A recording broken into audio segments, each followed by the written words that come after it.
अगर इस्लाम कव्वाली से जिंदा रहता ना तो हमें बताइए ना, हम भी ढोल लटकाएं गले में अपने।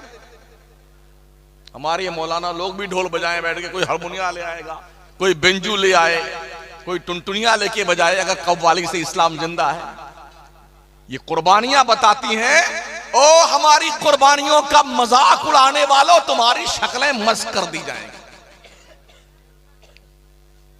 होना तो ये चाहिए था, बच्चा बूढ़ा दोनों और जवान तीनों मिलकर के पांचों वक्त अल्लाह के घर में हाजिरी देते, नमाजें पढ़ते, औरतें घर में अल्लाह की बंदगी करती। होना तो ये चाहिए था, पर्दे का एहतमाम होता माओ बहनों का। होना तो ये चाहिए था, हम अपने शक्ल और किरदार से पहचाने जाते। आज के 1450 साल पहले जो शराबे मोहब्बत मदीने के ताजदार ने पिलाई थी, उस कौम में अब तक उसका नशा बाकी है। ये होना चाहिए था, मगर ऐसा कुछ नहीं है, ऐसा कुछ नहीं है। हम शादी में भी मुसलमान नहीं दिखते हैं, गमी में मुसलमान नहीं दिखते, मालदार भी मुसलमान नहीं दिखता और गरीब भी मुसलमान नहीं दिखता। हफ्ते में एक दिन जुम्मा की नमाज पढ़ते हैं तो लगते हैं कि हम मुसलमान हैं। जनाब, सिर्फ जुम्मा के मुसलमान मत बनिए, 24 घंटे के मुसलमान बन के दिखिए। आप लोग देख के पहचाने ये मुसलमान है। दुनिया आज आपके किरदार से घिन कर रही है। कभी हमसे लोग मशवरे लेते थे, हमारी मस्जिदों के सामने आकर के अपने बच्चों की शिफायाबी के लिए दुआएं करवाते थे। आज क्या हो, दुनिया को पता चल गया मुसलमान झूठा हो गया है, बेईमान हो गया है, लुटेरा हो गया, डकैत हो गया है, बदकिरदार हो गया है, निगाहें आवारा गर्दी का शिकार हो गई है। इसलिए इसके दम में भी कोई दम नहीं रहा।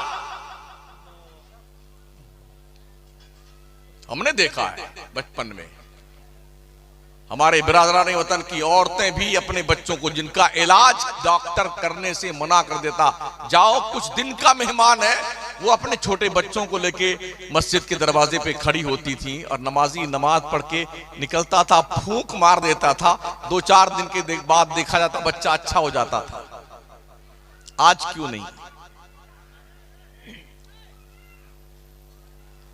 कौम का मिजाज ये बन गया है कि हमें आप कुछ मत कहिए, हम तो छुट्टे सांड हैं, इस खेत में भी मुंह मारेंगे, इस खेत में भी मुंह मारेंगे, हमें कुछ मत कहिए आप। तो हम किस काम के लिए आए हैं? चापलूसी करने के लिए?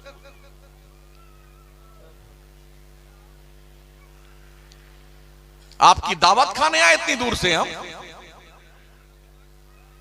हमारे पास जन्नत का टिकट नहीं है और किसी के बाप के पास भी जन्नत का टिकट नहीं है। कान खोल के सुन लो, कोई पीर साहब, कोई मौलाना साहब, कोई हजरत हुजूर साहब जो है ना आज की तारीख में, कोई जन्नत का जिम्मेदार नहीं है।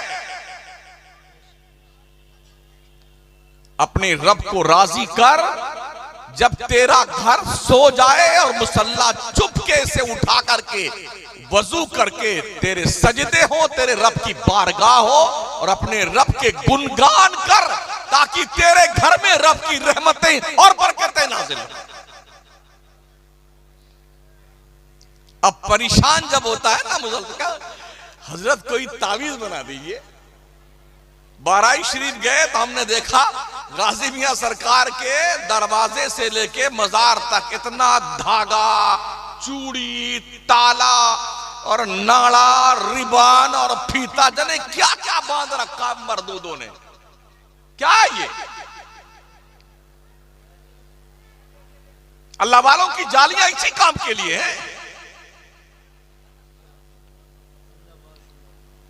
गरीब नवाज सरकार का उर्स, संगे मरमर की जालियां आप जाके देखें ना, ऐसा बर्बाद कर दिया है लोगों ने। अच्छा, ताला को चाबी ले जाकर के उसमें ताला मार के औरतें आती हैं, जब हमने इसका पूछा क्या मामला है, बोले अपनी मन्नत बांध के आई हूं। मन्नत को ताला कुंजी से बांध कर आई है। मतलब ये कि जब मन्नत पूरी होगी तो अपना ताला फिर खोलने भी जाएगी। क्या लॉजिक है यार, जो बाउंसर जा रही है। हमारा अकीदा तो ये, अल्लाह वाला हमारी नियतों को जानता है। हम जो सोचते हैं अल्लाह के नेक बंदे उसे भी जान लेते हैं। तो ये ताला कुंजी और धागा और रिबन और जी कुछ खत लटका क्या थे जरा। हाँ, इतना बड़ा पर्चा भी देखा हमने, उसमें कुछ अर्जियां लिखी हुई हैं, अपनी तरफ से खत लिखा ख्वाजा साहब के नाम का, और उसको भी लटका के आई है उसमें जाली ने। जब खुद ही पहुंचे हो गरीब नवाज के आस्थाने पे, तो ये खत लटकाने की क्या जरूरत है। अभी 11वीं शरीफ में बगदाद शरीफ था, गौस पाक के आस्थाने पे मखसूस शब जो 11वीं की थी हजरत सरकार गौसे पाक के आस्थाने करम के सामने बहुत बड़ा सहन है। हिंदुस्तान पाकिस्तान के मुसलमान और मर्द, औरतें और पीर और पीरानियां, हर एक पीर 100-100, 150-200, 50 औरतों को, मुरीदा को लेकर के पहुंचा हुआ था वहां पर जी। गौस पाक के मेन गेट के सामने पूरी रात कोई 50 चिराग जलाकर बैठा हुआ चिराग देख रहा है, कोई मोमबत्ती जला के मोमबत्ती देख रहा। अरे हमने कहा बेगैरत हो, तुम्हें हो क्या गया है। दरियाए रहमत के पास पहुंच करके अपना चिराग देख रहे हो तुम। आफताबे विलायत का दर खुला हुआ है, उधर नहीं, यहां पीर साहब लिए बैठे हैं 25-50 मुरीदा को, सबको चिराग दिखा रहे हैं। एक ट्रैक्टर की लॉरी भर करके उस रात में लोगों ने चिराग और मोमबत्ती जलाया गौस पाक के आस्थाने पे। क्या है ये? दिल के फफूले जल उठे सीने के दाग से, इस घर को आग लग गई घर के चिराग से।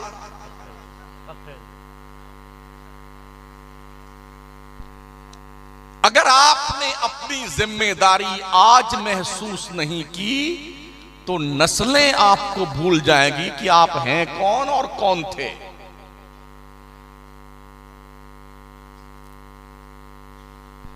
अपनी नस्लों की तरबियत कीजिए, और नस्लों की तरबियत करने के लिए आपको कुछ एहसास करने की जरूरत है। ये शराब पी करके कव्वाली गाने वाले कव्वाल, जुमा तक न पढ़ने वाले, नमाज से करीब न जाने वाले, मजहब इस्लाम का मजाक उड़ाने वाले आकर के स्टेज पे बैठते हैं, और लोग इतनी बड़ी बड़ी दाढ़ी रखाकर नीचे। क्या बात है बाबा, क्या बात है, शर्म नहीं आती बेहया।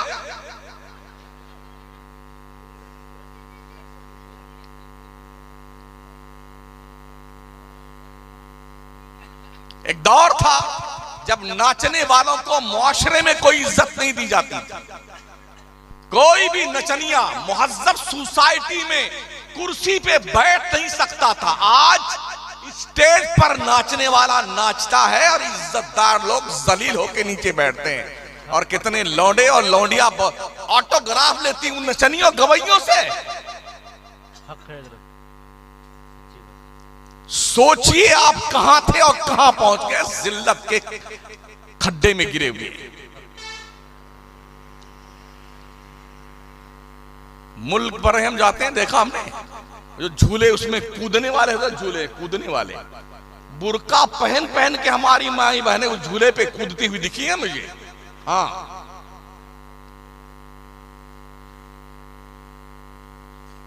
मुआशरे में सुधार कैसे आएगा? इस्लाम का कुछ तकाजा तो है ना आपसे। अगर आप मुसलमान हैं तो इस्लाम का कुछ तकाजा है आपसे। वो तकाजा ये है, आप जिस सोसाइटी में रहते हैं वो सोसाइटी एक मुहज्जब सोसाइटी होनी चाहिए। ग्रेजुएट, पढ़ी लिखी, बड़ों की इज्जत करने वाली, छोटों से प्यार करने वाली, सच बोलने वाली, फैसले सही करने वाली एक ऐसी सोसाइटी का मुतालबा इस्लाम करता है मुसलमानों से। आज हमारा नौजवान तबका जुआ, सट्टा, शराब, नाम बदल बदल करके कि ये विस्की है जी, ये जौ का पानी है, रेड बुल पीता है। पीले बेटे पीले, जब तुझे जहन्नम का अंगारा पिघला के पिलाया जाएगा तब तुझे पता चलेगा। अभी तेरे को एहसास नहीं, जवानी के नशे में चूर है ना। ये भी ध्यान रखना। और जवानों और बूढ़ों, क्या तुमने पैरालिसिस होते हुए इंसानों को नहीं देखा है? हमारी शहर में, हमारी मस्जिद के खजांची महोदय, दो भाई, बंटवारा हुआ, एक दुकान उसको उधर मिली, इनको एक दुकान इधर मिली, दोनों बीमार चल रहे थे इधर, और रोज लड़ते थे दिन में 2 मरतबा दोनों भाई कि इसने 1 इंच इसने ज्यादा ले लिया, उसने कहा 1 इंच इसने ज्यादा ले लिया। गुज़िश्ता तकरीबन 10 से 12 साल से दोनों लड़ते रहे। पिछले जुमेरात को एक भाई इंतकाल हुआ, बाद वाली जुमेरात आई तो दूसरा तशरीफ ले गया।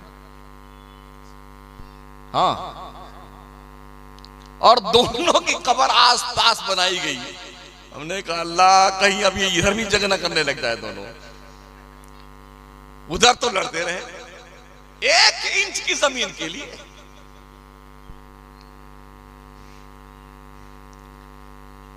मौत से किसको रुस्तगारी है? आज वो, कल हमारी बारी है। हमने जवानों को भी मरते देखा है, बच्चों को भी मरते देखा है, और बूढ़ों को भी मरते देखा है।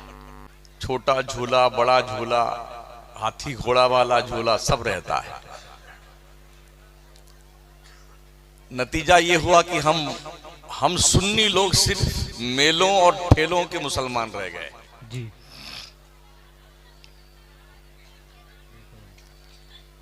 ये बिदाते सैया किसने डाली है, इतना मारा जाएगा वो खबीस कि उसकी शक्ल नहीं पहचानी जाएगी। जलसे होते थे कौम की इस्लाह के लिए, मगर अब जलसे बिजनेस और कारोबार बन गए हैं। आज के 40-50 साल पहले जब मिलाद की महफिल होती थी, चिराग जलता था, दिया जलता था, 10-5 लोग बैठते थे, बड़ा ईमान होता था मजबूत उनका, लोग बहुत गौर से सुनते थे। सुभान अल्लाह। जिन्होंने वो दिन देखा है उन्हें पता होगा, मगर आज नहीं। दुनिया इतनी तरक्की कर चुकी है, इतनी तरक्की कर चुकी है कि अपना कद इतना ऊंचा हो गया है, दीन को बैक साइड में डाल दिया है और अपने आप को फ्रंट पे हम ले आए। अवाम से लेके खवास तक अलग अलग कैटेगरी है और अपनी अपनी चॉइस है। इसे यूं भी कह सकते हैं, माई लाइफ माई चॉइस।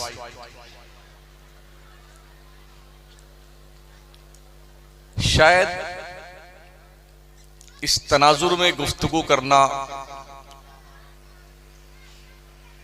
एक टेढ़ी खीर के बराबर है।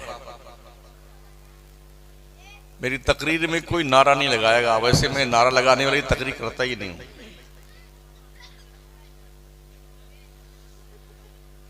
मुझे कुछ देर के लिए आप बर्दाश्त कर लीजिए। दुरूद शरीफ पढ़ लें। अल्लाहुम्मा सल्ली अला सय्यिदना मौलाना मुहम्मदिन व अला आलिहि व अस्हाबिहि व बारिक वसल्लिम।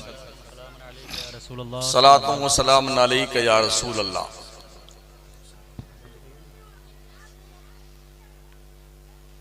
जगाया उसे जाता है जो सो जाता है, और जो मर जाता है उसे जगाया नहीं जाता है। कब्र खोद करके जनाजा पढ़ के दफनाया जाता है।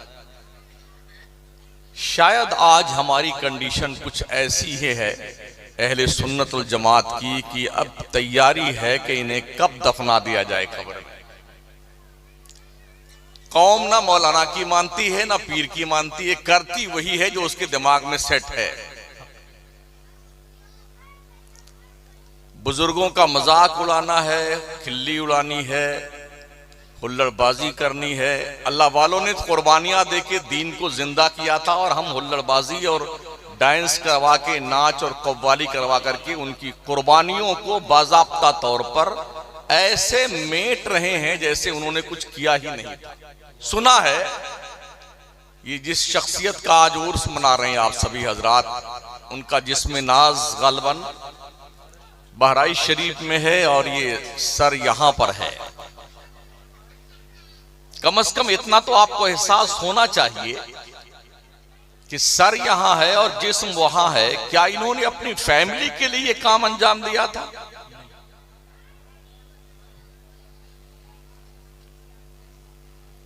अपनी बिल्डिंग बनाने के लिए, चौधराहट कायम करने के लिए?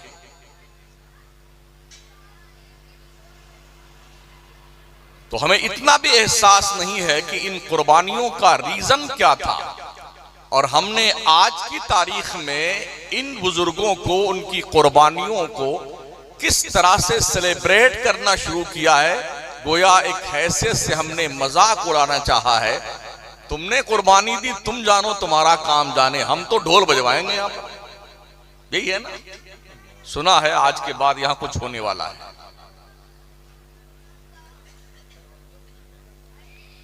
कितने पैसे दिए अल्लाह ने तुम्हें?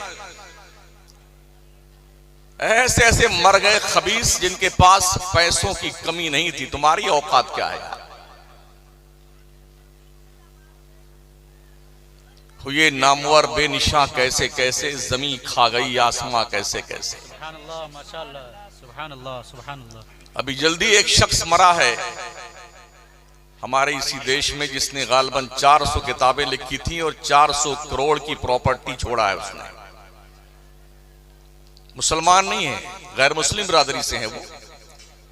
मगर मरने के बाद जब उनके बेटों को फोन किया गया अंतिम संस्कार में तो आ जाइए, तो कोई अमेरिका है, कोई लंदन, कोई बर्तानिया का अंतिम संस्कार कर दीजिए, हमारे पास वक्त नहीं है। इसी पिछले हफ्ते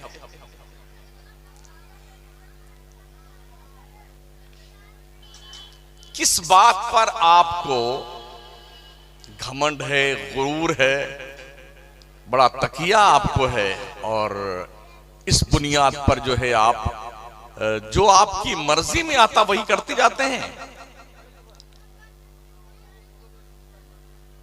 ना ना ना, ये कभी नहीं खामोश होंगी।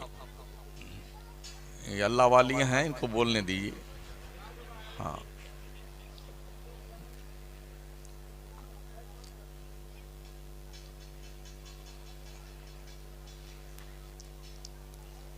तुम्हें हर वक्त हर जमाने में एक ऐसी जमात होनी चाहिए जो लोगों को अच्छी बातों का हुक्म दे और बुरी बातों से मना करे।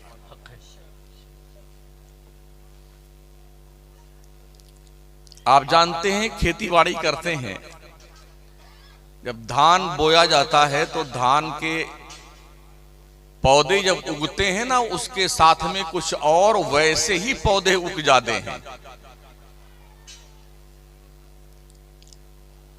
अब आपने खाद डाली तो देखा यह गया है धान तो आहिस्ता आहिस्ता ऊपर तशरीफ लाता है, जो खुद उगाया है वो बहुत ऊपर तशरीफ ले आता है। क्या बोलते उसको? लमेरा शायद। हाँ, हालांकि आपने खाद जो है लमेरे के नहीं डाली है, धान के लिए डाली, मगर वो धान से ज्यादा प्रोग्रेस करता है। एकदम हूबहू शक्ल दोनों की मिलती जुलती है। तो लोग क्या करते हैं, खुरपी लेकर के उस ज्यादा पावर के साथ उठने वाले पौधे को, जो धान जैसा होता है, उसे खोद खोद करके खेत से निकाल कर बाहर करते हैं ताकि इसको भैंस और गाय और बकरियां खा जाएं। यही करते हैं ना आप। अगर ऐसा ना हो तो ये धान जैसा दिखने वाला पौधा आपके धान का सत्यानाश कर देगा। ऐसे ही अगर नेकियों की बात न की जाए तो बुराइयां इतनी ज्यादा फॉर्म में परवान चढ़ती हैं कि नेकियों का वजूद कहीं दिखाई नहीं पड़ेगा। हक है हजरत।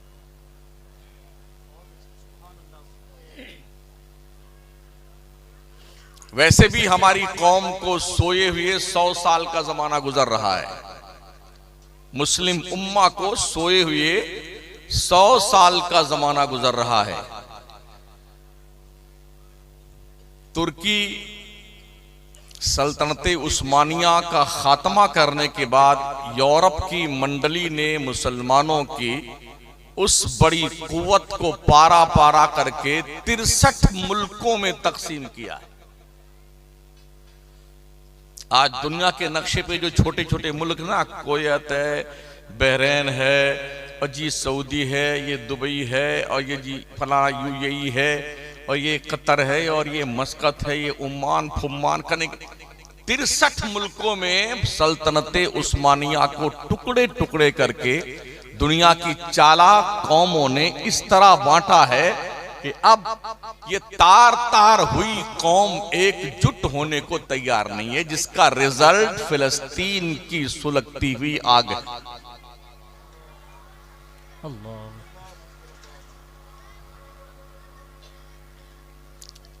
दुनिया के 3 बर्रे आजम पर हम हुकूमत करते थे, 3 बर्रे आजम पर बैक वक्त। आज उस कौम का हाल यह है कि उसके आंसू बहने वाले कोई पूछने वाला नहीं। हक है। ये हमारे खुद के हाथ की कमाई है। हमें जो भी मुसीबत पहुंचती है ना, वो हमारे आमाल का नतीजा है।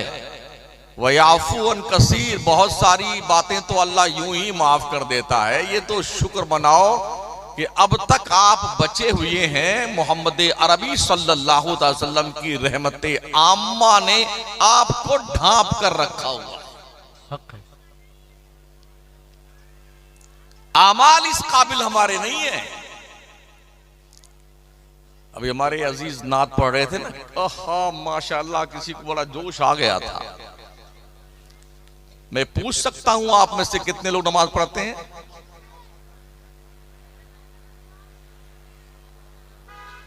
यहां पर इमाम लोग तो होंगे ही मस्जिद के। हजरत कितने नमाजी आपके मस्जिद में?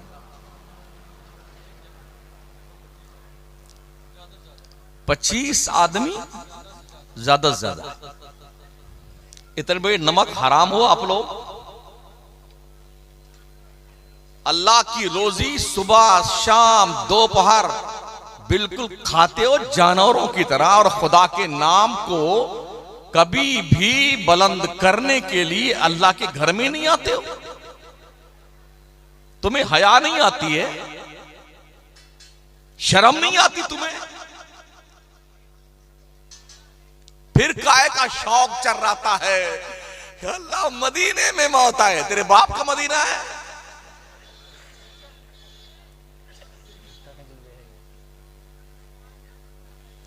हर लफ्ज पे गाली बकना, गीबत करना, चुगली करना, बुराई करना, इसका लूटना, मेड़ जोत लेना, खेत खा जाना, और जी जनाबे वाला मुकदमे पे मुकदमे लड़ते रहना। गन्ना तोड़ का खेत किसी और का है, तोड़ के आप खाए जा रहे हैं। अल्लाह मौत मदीने में। आईने में शक्ल देखी है?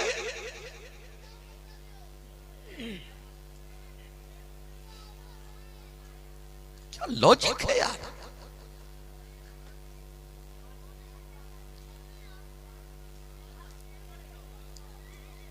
पूरी कौम का कश्मीर से लेके कन्याकुमारी तक मेरा रोज साल के अंदर रूटीन बना हुआ है।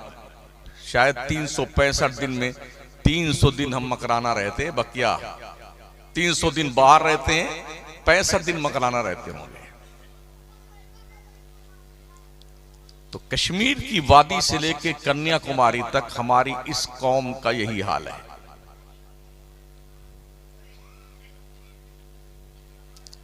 जुमा भी नहीं पढ़ते हैं बेटे, और दावा क्या है? हम जन्नत में जरूर जाएंगे। लिखवा के लाए हैं। अगर आपने जन्नत की प्रॉपर्टी का बैनामा करवाया, मुझे बता दीजिए आप।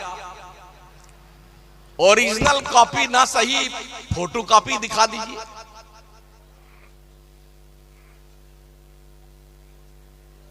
दुनिया चांद पे प्लॉटिंग कर रही है, हमें जमीन पर चलना नहीं आता है। दुनिया तरक्कियात के मनाजिल तय कर रही है और हमारे हालात इतने बुरे हैं। ना तालीम हमारे पास, ना तहजीब हमारे पास, ना इंसानियत हमारे पास, ना हमदर्दी हमारे पास, ना शऊर हमारे पास। बस उलझे हुए हैं। बस थोड़ा सा पैसा क्या आ जाता है, ये टंकी गुब्बारे की तरह फूल जाती है आदमी की। हाँ, और फिर यूं चलता है भैंस की तरह।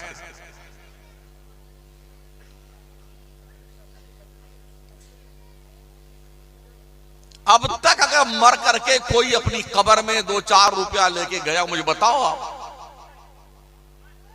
कफन में जेब नहीं होती है? होती है। हमने तो अब तक कफन में जेब नहीं देखा है। अगर आपके गांव में कफन में जेब होती मुझे बता दीजिए कि अब्बा हुजूर के कफन में 2-4 लाख रुपए इस जेब में रख देंगे, 2-4 इस जेब में अंदर जाकर के अपना परचेटिंग करेंगे हमारे अब्बा हुजूर खबर शरीफ। ऐसा कुछ है? और वैसे भी अगर दौलत का नशा सवार होने लगे या इस टंकी पर गुरूर घमंड की चर्बी चढ़ने लग जाए, तो अपने गांव के कब्रिस्तान में जो अब तक जा चुके हैं उनकी कब्रों के पास अकेले जाकर के एक बार खैरियत पूछ के आना, अब्बा हुजूर कैसे हैं आप, दादाजी कैसे हो, इस काली कोठरी में आपको नींद आती है, बिस्तर नहीं बिछाया गया आपकी कब्र में, कब्र की नंगी पीठ पर नया नया कपड़ा पहना के आपको लिटा दिया गया, कैसे हैं आप? इस बेंच के गद्दों पे नींद नहीं आती थी, यहां नींद आती है। पंखा भी हमने नहीं लगाया तुम्हारी कब्र में, गर्मी गर्मी लगती है अब्बा जी। और सरपंच साहब कैसे आप हैं? प्रधान जी मिजाज शरीफ खैरियत से है आपका? अभी जो जिंदा है उनकी बात नहीं करता हूं, जो अंदर जाते उनकी बात कर रहा हूं। हाँ, अल्लाह सलामत रखे, जिंदा रखे लोगों को। लेकिन जो जा चुके हैं उनसे पूछो आप, अकेले में जाकर। कब्रों से जवाब तो कुछ नहीं आएगा, अलबत्ता तुम्हारे दिमाग की चूलें हिल जाएंगे अगर एहसास है तो।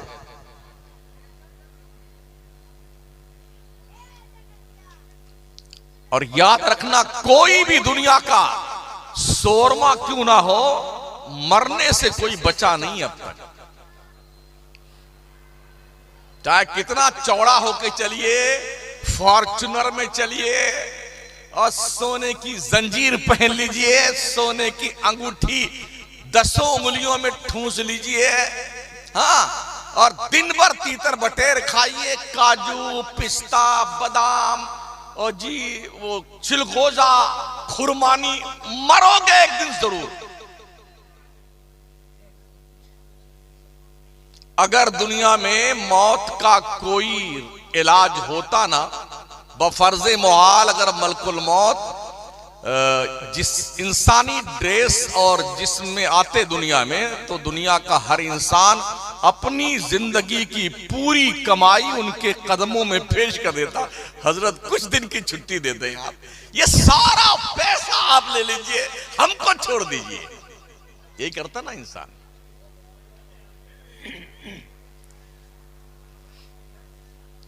दोस्तों, बुजुर्गों, साथियों, हमने अपनी इस उम्र में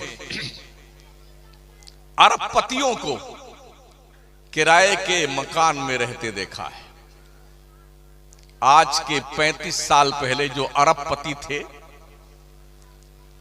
आज हमने उन्हें किराए के मकान में रहते देखा है। और जो फुटपाथ पर रहते थे वो शानदार बंगलों में रह रहे हैं। ये दुनिया है।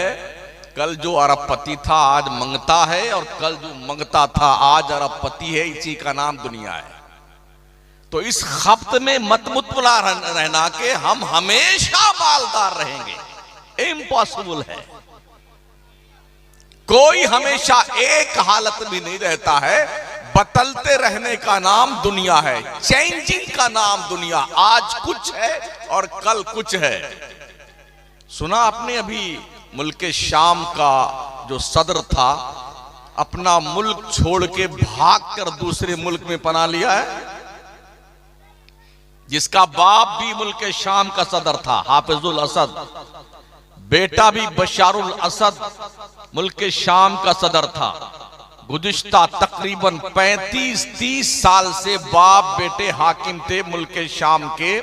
लेकिन जब जुल्म की इंतहा की उन बदबख्तों ने और इनकलाब पैदा हुआ उस मुल्क के अंदर, तो अब भागकर अपना मुल्क छोड़ करके रूस जाके पनाह लिए, बिल्कुल चुपचाप, बिल्कुल चोर की तरह जाके बैठा हुआ है। जब मुल्कों के बादशाह और सदरे ममलकत, जो ऐवाने ममलकत में जिनके सामने कोई जल्दी सांस जोर से नहीं लेता था, अल्लाह की जब लाठी पड़ती है ना तो अच्छे अच्छों की नसें ढीली हो जाती।